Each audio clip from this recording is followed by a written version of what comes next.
मैं बैतुल्लाह की जियारत करके वापस लौट रही थी। मेरी आंखों से अश्क रवां थे। मैंने रो रो कर दुआ मांगी थी कि मेरी जिंदगी का अंधेरा छट जाए और आजमाइशों का ये तवील सिलसिला अब खत्म हो जाए। मैं एक 80 साला बूढ़े के साथ जिंदगी नहीं गुजारना चाहती थी, क्योंकि इसके साथ मेरी जिंदगी एक बोझ की तरह थी। मैं कई सालों से इस बोझ को बर्दाश्त कर रही थी और अब मजीद बर्दाश्त करने की हिम्मत मुझ में न थी। मेरा शौहर मुझे इस मुकद्दस सरजमीन पर लाया था। जियारत से वापसी पर मैं और फजल तेज तेज कदम उठा रहे थे। गर्मी बहुत ज्यादा थी और हम जल्दी से जल्दी होटल पहुंचना चाहते थे। होटल ज्यादा दूर नहीं था, इसलिए हमने किसी गाड़ी का इंतजाम नहीं किया था और पैदल ही सफर के लिए निकल पड़े थे। लेकिन कुछ ही देर में मेरा सर बुरी तरह से चकराने लग गया था। फजल तो 80 साल की उम्र में भी किसी चाको चौबंद तवाना मर्द की तरह कदम उठा रहे थे, लेकिन मेरे लिए एक एक कदम उठाना मुश्किल होता जा रहा था। और फिर अचानक ही मेरी नजरों के आगे अंधेरा छा गया और मैं चकरा कर गिर पड़ी। मुझे कुछ होश ना रहा और जब मुझे होश आया तो मैं अस्पताल के बिस्तर पर मौजूद थी। एक अनजान मुल्क, अनजान शहर, जिसकी जबान भी मुझे समझ नहीं आती थी। वहाँ मैं अस्पताल के बिस्तर पर तन्हा पड़ी थी। न जाने मेरा शौहर कहाँ चला गया था।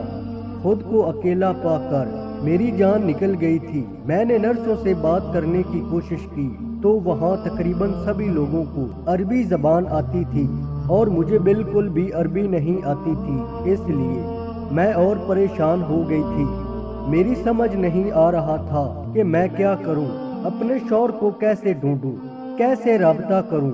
ना ही मैं ज्यादा पढ़ी लिखी थी और ना ही मुझ में इतनी हिम्मत थी कि मैं इस तरह की सूरत हाल से कैसे निपट सकती। जिस किसी को भी पुकारती वो अरबी में बात करना शुरू हो जाता और मैं खामोशी से उसका चेहरा तकने लगती।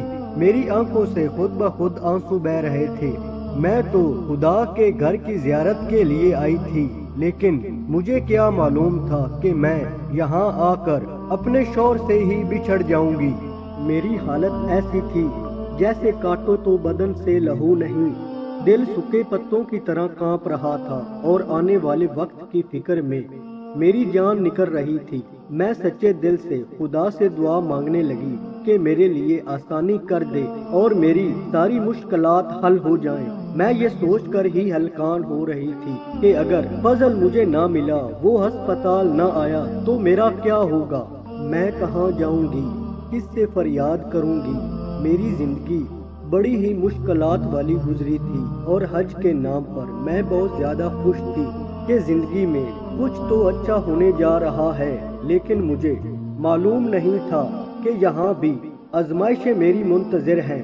न जाने मुझसे ऐसा कौन सा गुनाह हो गया था कि जिंदगी के हर मोड़ पर मेरे लिए एक आजमाइश खड़ी होती थी।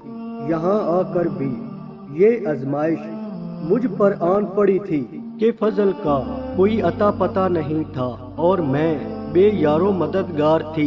या अल्लाह, मुझे मेरे शौहर से मिलवा दे, मुझ पर रहम कर। मैं बहुत टूटी बिखरी हुई हूँ, मुझे मजीद आजमाइशों में न डालना। मैं हाथ फैलाए रोते हुए गिड़गिड़ा रही थी। खुदा के बाद मुझे यहाँ किसी का सहारा नहीं था। दुआएं मांगते हुए कुछ ही देर गुजरी थी कि एक अरबी डॉक्टर मेरे करीब आया और मुझे इस तरह रोता हुआ देखकर ऐसा से उर्दू जबान में कहने लगा, खैरियत तो है, आप इस तरह क्यों रो रही हैं? क्या मैं आपकी कुछ मदद कर सकता हूँ? एक अरबी आदमी को इतनी अच्छी तरह उर्दू बोलता देखकर पहले तो मैं हैरान हुई और फिर मैंने फौरन इससे कहा कि मेरा शौहर न जाने कहाँ चला गया है। मैं तो यहाँ हज के लिए आई थी, लेकिन चक्कर खाकर रास्ते में ही गिर पड़ी थी।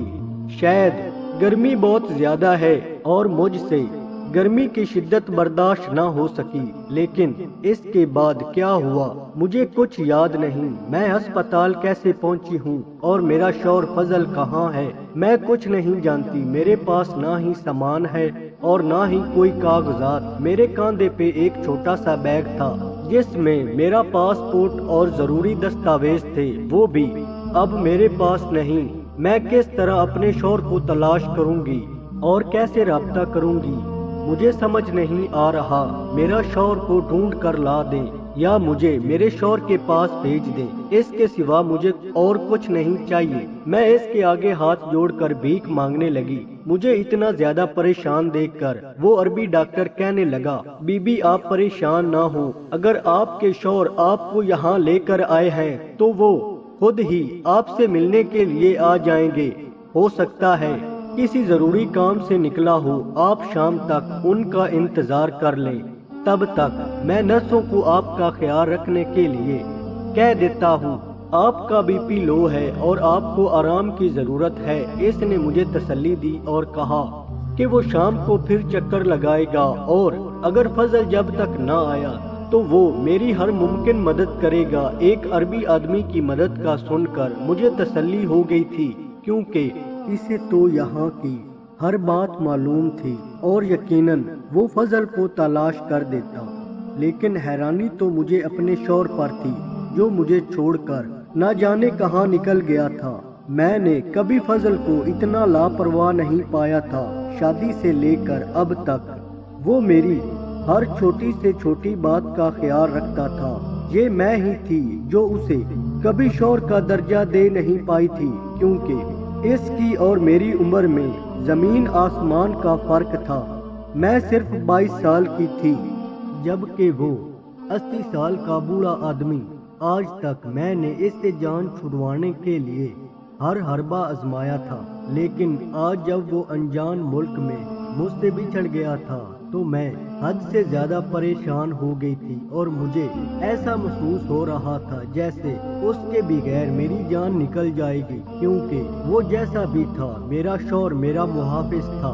हर गुजरते पल के साथ मेरी बेचैनी बढ़ती जा रही थी और मेरी दुआओं की शिद्दत में इजाफा होता जा रहा था। और ऐसे ही दोपहर से शाम ढल गई, लेकिन फजल लौट कर न आया। शाम को वही डॉक्टर राउंड पर आया तो मुझे परेशान देखकर फजल का पूछने लगा। मैंने रोते हुए उसे बताया कि मेरे शौहर का कोई अता पता नहीं है और अब तो मेरी तबीयत भी ठीक है। मैं कब तक अस्पताल के बिस्तर पर पड़ी रहूंगी।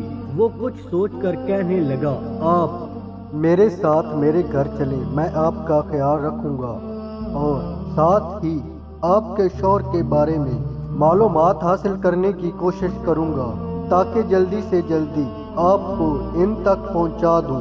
इस अरबी की बात सुनकर मैं परेशान हो गई। जो भी था वो मेरे लिए एक गैर मर्द था और मैं इसके भरोसे कैसे इसके घर जा सकती थी। लेकिन मेरे पास और कोई चारा भी तो नहीं था, क्योंकि ना ही मुझे अपने होटल का नाम मालूम था और ना ही फजल का कोई अता पता था। मुझे अपने आप पर गुस्सा आ रहा था।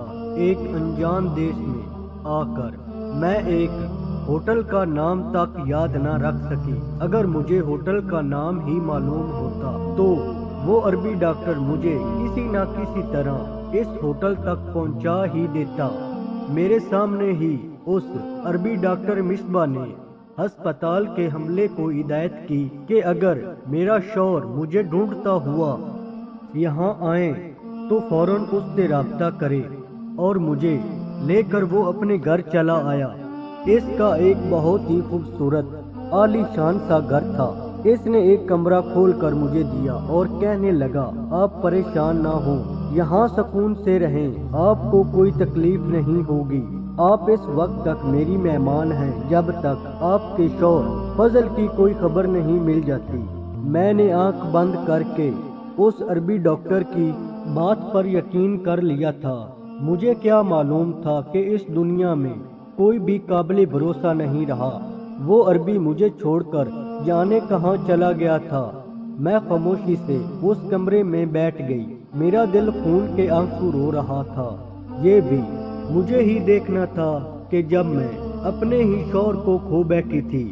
थोड़ी देर बाद मैंने वुजू किया, जाए नमाज बिछाई और खुदा के आगे पेश हो गई। कल तक मैं जिस शख्स से जान छुड़वाने की दुआएं मांगा करती थी, आज उससे मिलने की दुआ मांग रही थी। किस्मत भी अजीब चीज है। मुझे कहां से کہاں پہنچا دیا تھا، اور آگے جو میرے ساتھ ہونے والا تھا وہ تو میری توقعات سے بالکل ہی برعکس تھا۔ میں صرف 15 سال کی تھی جب میری ماں کا انتقال ہو گیا تھا۔ اماں کے مرنے کے بعد میری پھپھو نے میرا جینا مشکل کر دیا تھا۔ دراصل ان کا بیٹا مجھے پسند کرتا